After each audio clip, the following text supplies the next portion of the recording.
ভোটের আগেই জেলবন্দি সন্দেশখালীর বেতাজ বাদশাহ শেখ শাহজাহান দাবি করেছিলেন বসিরহাট লোকসভা কেন্দ্রে তৃণমূলই জিতবে। ফল প্রকাশের পর সেই ছবি স্পষ্ট হয়েছে। আর এ ব্যাপারে শাহজাহানের ভবিষ্যৎবাণী মিলে গেছে। সন্দেশখালী আন্দোলনের মুখ বিজেপির রেখা পাত্রকে হারিয়ে জিতে গিয়েছেন তৃণমূলের প্রার্থী হাজী নুরুল ইসলাম। এদিকে শুক্রবার শেখ শাহজাহানের জেল হেফাজতের শেষে আদালতে এলে তাকে দেখে তার অনুগামীরা জয় বাংলা স্লোগান দেন।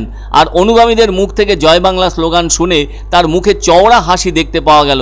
সকলেই এখন জেনে গিয়েছেন বসিরহাট লোকসভা কেন্দ্রের তৃণমূল প্রার্থী হাজী নুরুল ইসলাম 3,33,518টি ভোটে বিজেপি প্রার্থী রেখা পাত্রকে হারিয়ে জয়লাভ করেছেন।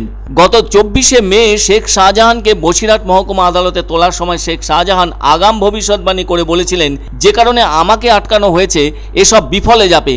3 লক্ষের বেশি ভোটে জিতবে তৃণমূল। এদিকে এদিন তাকে ফের বসিরহাট মহকুমা আদালতে তোলা হলে তিনি বলেন, আমি তো আগেই বলে দিয়েছিলাম তৃণমূল জিতবে, আর তাই হয়েছে। এদিন শেখ শাহজাহানের অনুগামীরা তাকে দেখে জয় বাংলা স্লোগান দেন। এদিকে এদিন তৃণমূলের কর্মীদের দারুণ ভিড় দেখা যায় আদালত চত্বরে। অবশ্য শেখ শাহজাহান শুধু নয়, তার সঙ্গে আদালতে তোলা হয়েছিল শেখ আলমগীর, দিদারবাক্স মোল্লা সহ আরও বেশ কয়েকজনকে। তবে বসিরহাটে সংখ্যালঘু ভোট ব্যাংকের কথা মাথায় রেখে পোড় খাওয়া রাজনীতিক হাজী নুরুল ইসলামকে প্রার্থী করেছিল তৃণমূল। অন্যদিকে সন্দেশখালী আন্দোলনের মুখ রেখা পাত্রকে প্রার্থী করেছিল বিজেপি। খোদ প্রধানমন্ত্রী নরেন্দ্র মোদী ফোন করে রেখাকে ভোটে লড়ার জন্য দারুণভাবে উৎসাহিত করেন। ফলে এখানে ভোট হয় 1 জুন, আর 4 জুন ভোটের ফল প্রকাশ পায়। ওই ভোটের ফলে দেখা যায় 3 লক্ষেরও বেশি ভোটে হেরেছেন প্রধানমন্ত্রীর পছন্দের বিজেপি প্রার্থী রেখা পাত্র।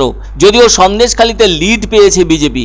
নিশ্চয়ই মনে আছে রেশন দুর্নীতি কাণ্ডে কেন্দ্রীয় তদন্তকারী সংস্থা ইডি সন্দেশখালী শেখ শাহজাহানের বাড়িতে অভিযানে গেলে তাদের ওপর চড়াও হওয়ার ঘটনা ঘটে গত 5ই জানুয়ারি। ওই দিন থেকে শেখ শাহজাহান নিখোঁজ হয়ে যান। তিনি ও তার বাহিনীর বিরুদ্ধে জমি ও ভেড়ি দখলের অভিযোগ উঠেছিল। এরপরে ওখানকার মহিলারাও পথে নেমে আন্দোলন করেছিলেন শেখ শাহজাহান ও তার অনুগামীদের বিরুদ্ধে, যা নিয়ে দারুণভাবে উত্তপ্ত হয়ে ওঠে সমগ্র সন্দেশখালী। তবে নিখোঁজ হওয়ার 55 দিনের মাথায় শেখ শাহজাহানকে গ্রেপ্তার করে পুলিশ। তার বিরুদ্ধে ওঠা সমস্ত অভিযোগের তদন্ত করছে ইডি ও সিবিআই। বসিরহাট মহকুমা আদালতে সিবিআই আধিকারিকরা সন্দেশখালী থেকে উদ্ধার হওয়া বন্দুক ও বিশেষ কিছু গুরুত্বপূর্ণ নথিপত্র নিয়ে কেন্দ্রীয় বাহিনীকে সঙ্গে রেখে আদালতে হাজির হন। শেখ শাহজাহানের বিরুদ্ধে গত 5ই জানুয়ারি সরবেরিয়ায় ইডির ওপর চড়া হওয়ার অভিযোগের মামলা রয়েছে। তবে একসময়ে তৃণমূলের দাপুটে নেতা শেখ শাহজাহানের গ্রেপ্তারির পর তৃণমূলের ভোট ব্যাংকে তার কোনো প্রভাব পড়বে কিনা সেটা নিয়েও জোর জল্পনা শুরু হয়েছিল।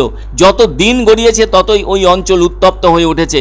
এছাড়াও রাজ্য পুলিশ কোনোভাবেই বিজেপি থেকে শুরু করে কোনো বিরোধী রাজনৈতিক দলের নেতা নেত্রীকে ওখানে প্রবেশের অনুমতি দেননি। ফলে বারবার আদালত থেকে অনুমতি নিয়ে প্রবেশ করতে হয়েছিল তাদের।